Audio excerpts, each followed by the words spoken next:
Hello, everybody, and welcome to this week's Irish Food Trade Connect conversation. I'm delighted to have Kieron Moran from Moran's Mega Jams today, and I've often been spotting Kieron's product and been spotting his journey. I love actually your social media when you're in the kitchen. It seems to be the greatest crack working down in County Cavan making jams. So welcome, Kieron. Thank How you are very much you? for having me. I'm delighted to be here. Appreciate it. Great to have you. Listen, start off and tell me a little bit about you anyway, first of all. Right. Okay, so Moran's Mega Jam was founded in 2010. We originally started at the farmers market, but before that, I was an executive head chef running two hotels at a time. And Claire actually ran several restaurants in industrial catering. So that's where the background in food came from. I was lucky enough that the hotel chain that I actually worked for, we made everything fresh. So we made jams, sauces, chutneys, everything was all made fresh in the hotels. So when I decided to give up being a chef and Claire said, go off to the farmer's market to get out from under my feet, don't be annoying me head, it worked out grand. I had some of those recipes already in my head at that time, but we've originally, I think we had about 6 products and now we've about 30-ish all year round. So it goes to show you how things evolved over the years. So from being a chef to actually actually producing the actual sauces yourself, you did you do those recipes did you want to go down this route, or was it just something you said, well, I'll give this a try and we'll go to the farmers markets and see how we get on? Or was it, I'm changing route here? The reason I'm based in Cavan now, as if we left Galway, was I needed to be closer to Dublin. I had inherited my dad's business, and that left me finish work every day at 2 o'clock. And I wasn't working weekends, so I wasn't had a huge amount of time to myself. And that business is completely different to the food business. But I always had that longing still to stay in the food business, and because that's where my passion was. I've been cooking since I was about 14 years of age. I think when my mother made me a curry when I was 10, literally nobody else in our area had curry in north side of Blanchardstown. And we had curry and it just blew my mind. And from that moment on, I knew I was going to be a chef. I knew I wanted to know everything there was about food.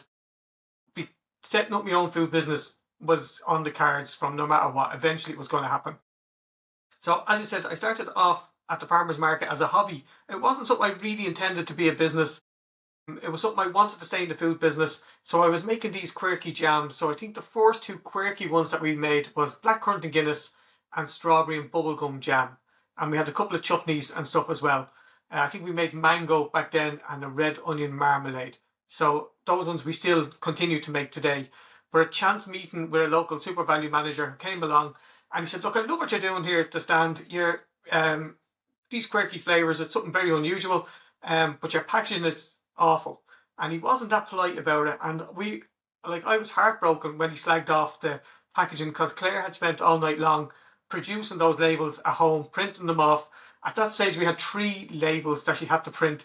And every time she changed something on one of them, the whole thing had to be reset to print them all again. So she'd stay up all night long making them. And I was a bit so I was like, well, who in the name of Jesus are you? And he said, look, I own local super values. I think you're onto something. Why don't you come into the store and we'll have a chat? So I said, all right. So, and I think people say about you getting lucky. I don't think necessarily that you're lucky, but you need to know when luck is staring you right in the face so that when somebody's giving you an opportunity, you need to realize to take that opportunity. So if I hadn't gone into that super value on Monday to have a chat, and he said to me, look, you need this, this, and this on your label in order to supply a shop, then the business would never have been where it is today. So that part of it was sort of the right place at the right time and understanding that I knew that that was the right place and the right time to do what I was going to do. So as it so happened, with that particular super value manager, we went off, we got labels printed properly with a designer. We came back and he said, that's brilliant. You can supply the shop. Where's your stand? And I was like, oh no. Right. He said, you need to get yourself a stand because you're not getting shelf space in here without a stand. Right. Off we popped. Another week had gone by and I came in with a stand and it was okay. It was basic enough, but it did the job. And the following week after that, I think we had 36 super values. So he rang around the other super values and said, look, there's this young couple here in Cavan. I really like them. I think they're really onto something. Give them a chance. And so it literally turned into a business overnight without me really wanting it to be a business. But at the same time, always knowing that we were destined for bigger things, you know? Wow. I mean, one man. And it just takes that one person, Yeah. and you're right. Someone, because I'd be a believer, oh my God, we have to be killing ourselves working for things to happen. I'd always be like that. If I wasn't sitting here every day nearly killing myself, it won't happen. But there's a stroke of luck in business. And that's what happened. You met the right person at the right time. And we've had a couple of those since, like, well, obviously we were on the TV show Dragon's Den, and we had did that sort of as a joke. It had come up on Facebook. Dragon's Den, we're looking for people to come on, and I did it sort and said to Claire, would we go on Dragon's Den? And she's like, no, I'm not going to tell you with you. You'll make an idiot out of the pair of us. And I was like, all right. So I sent off the application form, and then the producers rang me and said, will you come up to Dublin and meet us? Off to Dublin, I popped, and I didn't they didn't tell me I was definitely going to be on the show, but listening to the sort of things they were saying to me, I sort of got the feeling that I was being pushed that direction. So I come back and I said to Claire, I think we're going to be on this. And she's like, I'm not going on telly with you. Because she knew, I'm notorious for, I'm not telling with you. yeah, because she wouldn't know what I would say because in Yeah. the heat of the moment I could say literally anything. So she wasn't going to take the chance. And so this went back and forth a couple of times. And we obviously got on the show. And the night before went on the show, they rang and said, look, is Claire coming with you? And at the last moment, literally the last moment, she said, yeah, I'll go on with you. And I thought, thank God, because me and numbers, I'm not going to remember numbers. Ask me to recite a recipe I wrote 20 years ago, no problem at all. But ask me to remember numbers, I won't remember them. But Claire knocked it out of the park that morning. But we had been out at a show the night before with Neville Maguire and came home at 3 o'clock in the morning and then off up to Dublin. And we really didn't care when we went into Dragon's Den. As I said, we did it as a sort of a joke. And I thought, sure, if we get a bit of publicity out of it, if nothing else, that'll do it. So that was the next big step that sort of changed our lives because it brought us to an audience that had never heard of Moran's jam. We were selling jam hot for about 6 months. Literally, you would open the back of the van and we were producing it so fast. I've never produced jam like it. It was crazy. Who were the dragons? Just out of interest. Who were Yeah, the so dragons Gavin you Duffy actually invested in the business at that time. He did, You're a and we've since dark parted horse ways. here, Kieran. Yeah. Who else was on it at the time? Who owns the East Coast Bakehouse? What is her name now? Gone blank. I can't remember all the dragons who were on it at the night that we were on it. You can go on my website. The link is there. I will. I didn't know that. And like, was that not a scary experience? Now, I'll be honest with you. I feel I could talk with the best of them, But I think that's heavy pitching now, isn't Yeah. it? Like, I See, mean, to and I get the thought, likes of investment from Gavin Duffy, that's not easily got at all. no, and I actually thought to myself, it's television, it's all going to be lies. I'll get to meet them beforehand, and it'll all be sort of a nudge and a wink. But none of that actually happened. Like they really didn't let you meet the dragons beforehand. You were really kept well away, and you weren't even allowed to set up your own table in the den. They take like a million photo. You set it up. They take a million photographs of it, take it apart, and then they bring it into the den, take another million photographs, and come back and say, "Are you happy?" And they're swiping all the photographs. Are you happy with this from this angle? Do you like this? And then when you go into the den, all they say to you is that you need to stand on the X. And that's all you can think about is where is this X that I have to stand on when you go in? And it's completely black. All you can see is the dragons in front of you. And at the very end, all the lights come on and you can see there's like 40 people standing around you. And that was actually more nerve wracking to realise there was people standing around us so close to us and we couldn't see them. But that was one of the scariest things that I ever did was doing Dragon's Den. As I said, I'm well able to talk. It didn't bother me. And as I went in with the attitude that we were going to say no, no matter what they offered. But then in the moment we realised if we said yeah, we were going to get more airtime. So again, it's being in the right place at the right time and understanding that you're in the right place or right time to take advantage of that.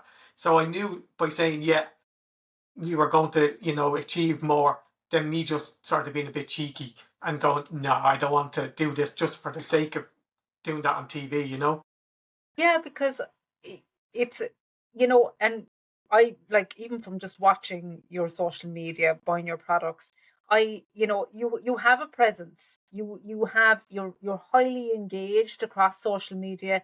So is your team. So is Claire. And I mean, do you find that kind of you're confident in your way, and you knew exactly that if you said the right thing, that this would get you more engagement. Does that just come naturally to you, Kieran? Does it? It does, Definitely I not. would. Um, What? I, definitely not. My dad is a bit of an actor, so I think I probably get a little bit of it from him. I can't sing or play an instrument very well, so I had to learn to be a good actor, I suppose. But like the success of it only took us 15 years to become an overnight success, I always say. But the really the heart and truth of our business is the people we have with us, whether it be like we have over 300 growers who feed into our business all year round. So they're coming from Cavan, Monaghan, Longford, Meath, North County Dublin, um, and surrounding counties even branching out more and more now. And so those people and the team who we have here working together has been the real success to the business. And so it starts off with the growers. So they tell everybody that's my strawberries or my beetroot or my red onions or their plums, as you saw the other day. And they're telling everybody that's my fruit. And so they are then bringing people into our business, maybe people who didn't know who we were. And then the team that we have here, we are like a small family. And without the team that we have here, we wouldn't be able to do what we do. Whether it be the guys out selling on the road for us or doing deliveries, or the girls here making the jam or labelling it. Without that team, we wouldn't be as successful as we are. So myself and Claire have always been able to spot talent. We've been able to work with people, and that was always part of the philosophy to give a really high-end product at a reasonable price, and people will buy it. Like the one thing I could never understand is you couldn't buy an artisan jam in the supermarket. Back when we started, you couldn't. Now you can, thanks to Food Academy and that with Musgraves, or Kickstart with Lidl, or the Grow with Aldi program. These programs weren't really there when we had actually started the business. Like the heart of it was to produce a really good product, get out there, meet the people, and that was really part of to help us grow with what we wanted to do.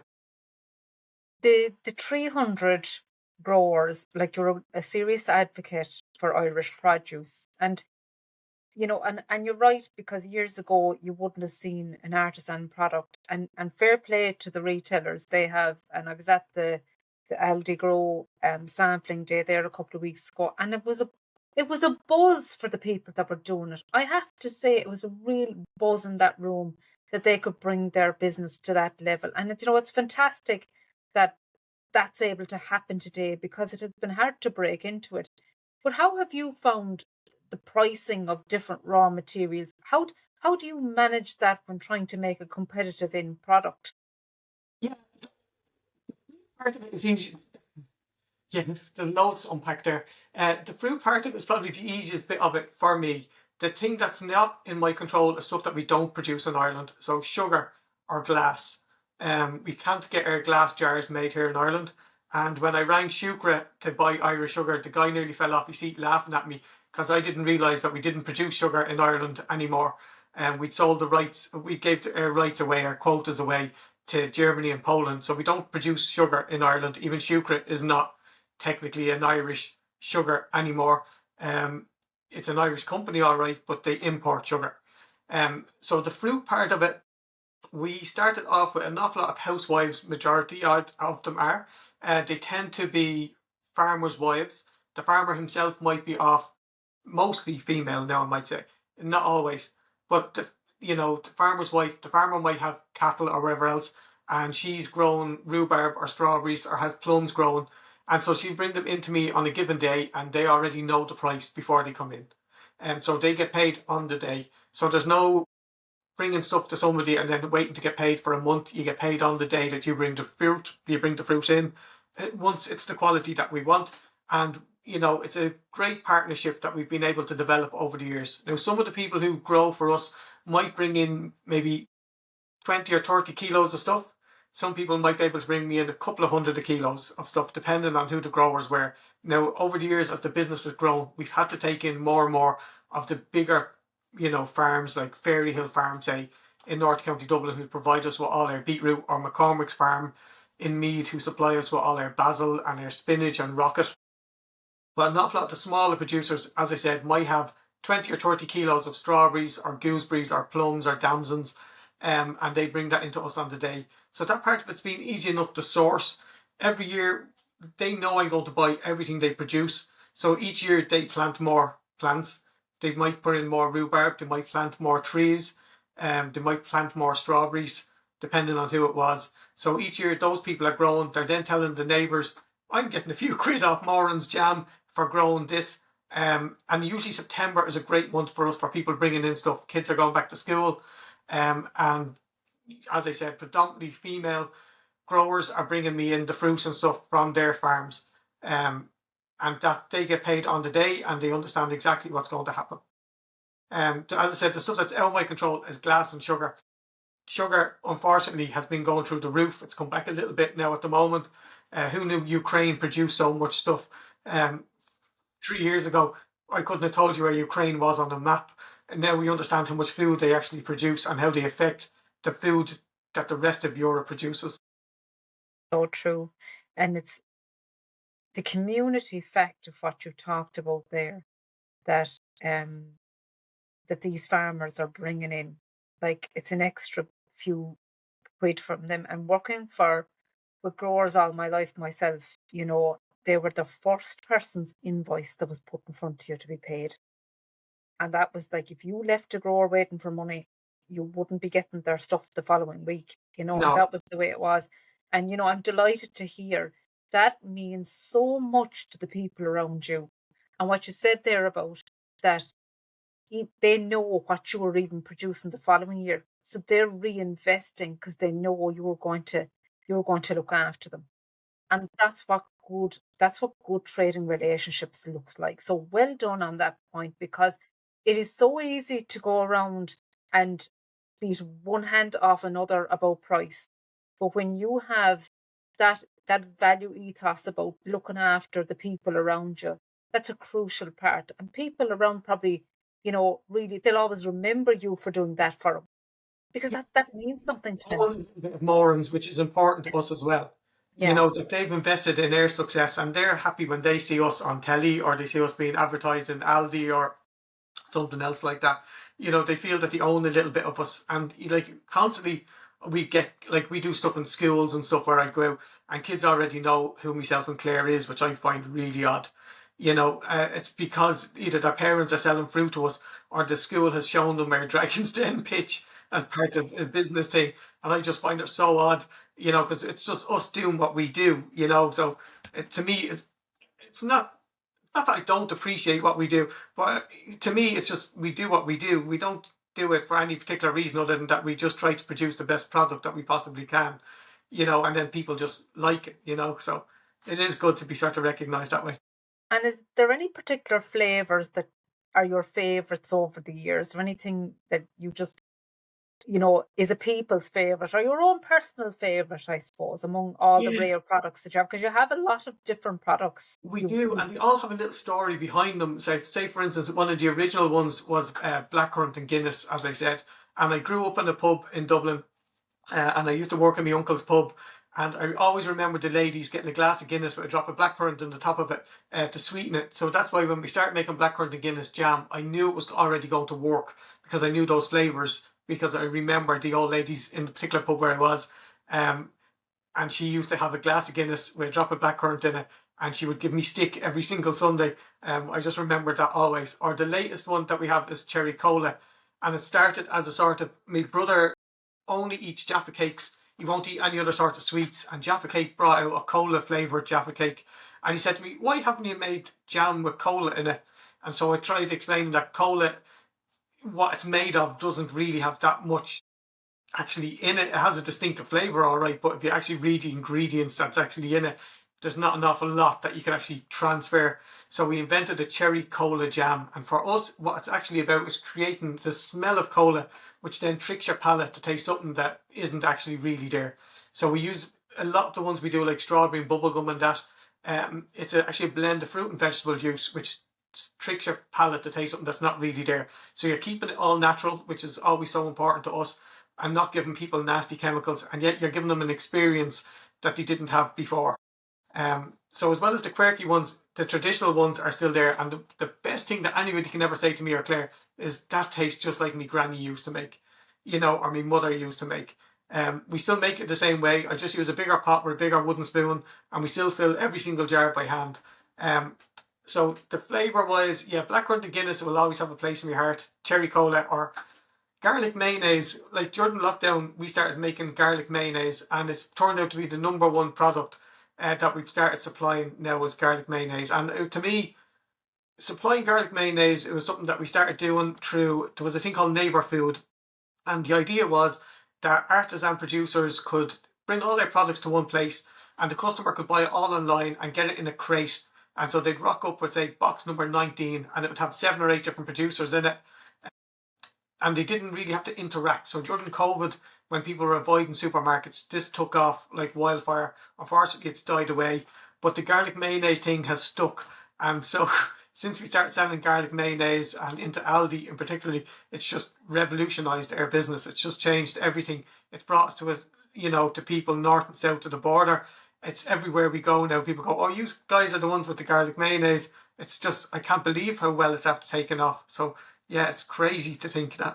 I've bought your garlic mayonnaise, and it's, you know what it is? It's like to me, it's a luxury product. It's very, very, it's lovely and creamy. Like I love, like I mean, I have butter and everything. Like I just like I can't have a plate with nothing on it, no sauce. I love it. Like, and it is just the creamiest garlic mayonnaise I've ever had. So it's a fabulous. So I'm not surprised at all. But I didn't know about that box during COVID because actually the supermarkets were a very scary place during COVID, so that was a good idea. Yeah, obviously we had to diversify, and actually I know COVID was a terrible time for us all, but actually it really helped myself and Claire think about the business because we took 6 weeks off. We basically closed down for 6 weeks because we didn't know what was going to happen. At the same time, we actually moved premises, um, and we it sort of gave us a chance to focus on what worked and what didn't work, what was the trends that was happening, and we diversified into different sauces and stuff now, so our range has really changed. So not only do we make jams and chutneys now, we have sauces and pestos and stuff like that, and we're always adding to it. So we're always like looking around to see what's on trend, where are people's tastes going, because like some of the products we made back in the very beginning, and weren't that successful, and now actually we're bringing them back, and people trust us. So they understand that we're going to put the same love and quality into the product. So we're like yellow chili sauce was one that I always think about, or even the red chili sauce. Were ones that we had at the farmers market years ago that weren't that popular for us, but now are really successful. Or barbecue sauce and stuff like that. That at the time wasn't that successful for us, but now people are their taste buds are changing, and the Irish palate is changing. And so we're constantly looking to evolve to see, well, what will be the next thing next year? What products are we going to bring out again now in the future? There's a huge focus on new product development in the business as well, so you watch the trends quite closely. Yeah, and everybody in the whole place has something to do with it. So it's not only me, because sometimes I come up with ideas and they don't work. It doesn't happen very often, but every now and again, like I made a lovely lemon lime and tequila one time, and I thought this is going to be one that people are going to love. The only person who liked it was me. But I have a great team here, and I had up until recently I had Gwen working with me, and Gwen would cook with me every single day, and she was one of the few people who I would trust to go, Kieron, nah, that doesn't work. And you need people around you like that who are honest. But everybody in the business is part of a new product. It's not just me and Claire. So it would start off here. They'd all taste whatever we were making. They'd say, look, that needs to change, or we need it sweeter, or we need it less sweet. And then we go to social media. So we would have a lot of people who we would send samples out to and then get their feedback. The only problem with sending away stuff on social media is eventually, if you use the same people over and over again, they feel they have to tell you everything is great because they're getting it for nothing. So you have to keep changing those people around every couple of years, because you need honest feedback. You don't need somebody telling you everything is great. You need people to be completely honest and say, look, that doesn't really work, or I didn't like the packaging, or I didn't like the label. Wherever it is, you need that in order to be part of the process. Yeah, that's a huge learning because, and look, in any business you can't have yes people, because if everyone was to think the same as you, they'd be, you wouldn't need anybody else, No, So it's having people that have a very differing thought, and are able to vocalize it is very important. So that just shows the teamwork. Kieran, you actually travel quite a lot around the country at different at different festivals and everything like that. Do you enjoy that kind of work? Because you're both really hard working people. Because I go, do these guys ever take a weekend off? You're Oh, always on the go. yeah, there's a couple of months of the year where we don't take days off. So it usually starts around Bloom was usually the first big one that we do at the start of June, and that runs all the way in through September. So we would have festivals almost every single weekend. Believe it or not, we don't do as many festivals as we used to. We've actually cut it in half now. So we probably only do about 40 festivals a year now. We used to actually do an awful lot more. But for us, we loved the social aspect of it. I definitely loved that part of it. I love going out and doing demos and stuff nowadays, which is a great part. And at say like Tullamore show, I do a jam course as well there as well. And we go in and there'd be lots of people waiting to talk to me about jam making. I love that part of it. But the interaction is what you get from the customers. For me, there's nothing better than, nobody gets to meet Mr. and Mrs. Chivers, but they do get to meet Mr. and Mrs. Moran. It often happens at shows where people come along and go, "Sure, you don't know the people who own this," and I kind of go, "Yeah, I do. That's my picture on the side of it. That's as me. We make this product, and they can stand over it." And customers are very honest. And sometimes we have made products and we needed to tweak them, and the customer standing right in front of you who doesn't like it, that'll tell you more, than sending it out anywhere else. That face-to-face interaction is the way to go. And for anybody out there who is going to start a business, getting that face-to-face interaction with people will teach you a hell of a lot. Even doing it one day, you're going to learn so much about what you're doing right and what you're doing wrong. And even how people will, the interactions that you get. It's always, you take away something from it all the time. Yeah, and I was just going to say, because you're doing this quite a long time, and you probably see an awful lot of people entering this space, not jams particularly, but going into the food industry, and with, I don't know what I read, 98 or 99% of Irish food producers are SMEs. They're all SMEs. Like, what kind of advice would you give to someone, or what do you think? Like, is it viable, the amount that are setting up, or it's not the easiest road, to be honest. No, it's definitely not. And the food business is a tough one. And lately we've seen a lot of our friends going to the wall. And, although there's like lots of new companies forming all the time that you see them, most of them won't make it past the first year. And even some of the ones who have been around, like lots of people who myself and Claire started with 15 years ago on the Food Academy, a lot of those companies are actually gone. So I would say there's a couple of things that you could do if you are starting a food business. Know your numbers is the most important thing. If you're not making money, what's the point in doing it? And you keep saying, "Oh, I'm going to make money eventually." No, if you don't make money from day one, you're done for. And I would say the second most important thing is know your product, know your market. If you're looking at something, look around and see that somebody else do it anywhere else in the world. In fairness, like food businesses, we're not reinventing the wheel. There's so many chances are out there somewhere in the world who's done something similar to what you're thinking about. Have a look and see what are they doing, what's working for them, what's not working for them. Even us with the jams, like we have companies in America who we talk to back and forth, jam companies. We've companies in Australia, we've companies in other, around the world, other jam makers that we have actually befriended through social media, and we would swap recipes and we talk about what works for them and what works for us, and you would see where the trends are coming from. So that's what I mean about checking out what your market, know the market inside and out. And if you really want to go and set up a food business, I would say start off with your local enterprise board. They have mentors there for free. They will stress test your business for you before you've even invested any real money in it. And I would highly say, look, that's where you need to go and start. And then there's the programs with the supermarkets, like Food Academy with Musgraves or Super Value, or the Grow product with Aldi, or Kickstart with Lidl. Like these companies will actually teach you what's actually needed to be on the shelf. Like some people think that's as easy as just getting your product onto the shelf and not, "That's me done now, it's going to sell." And that's the wrong attitude. That's literally where it starts. It's a hard hurdle to get your product onto a shelf. And once you're there, it doesn't stop there, because you have to sell that product. And if you don't sell that product in a way that those customers are happy with, well, you won't be on that shelf for very long. So Yeah, it's so true. I mean, there's a serious couple of points there that are vital for any food business. And the one where I focus a lot on and I get awful upset at is people aren't making money. it's soul destroying. And like I see it a lot is that, not focusing on where's your money coming from and investing in stuff and making sure there's a return on that investment, because if you invest, you have to make it back.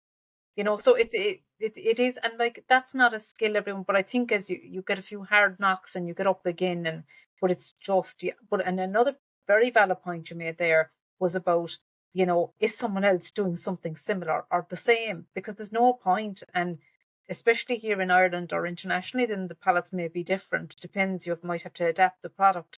But if you're going into the same market as someone else, it's a hard one to break in. So It is. I mean, and do you share that information with other people? Because that's, I mean, you're a long time doing it. You've been, and you've been successful in what you've done. So that's serious information for some people starting out.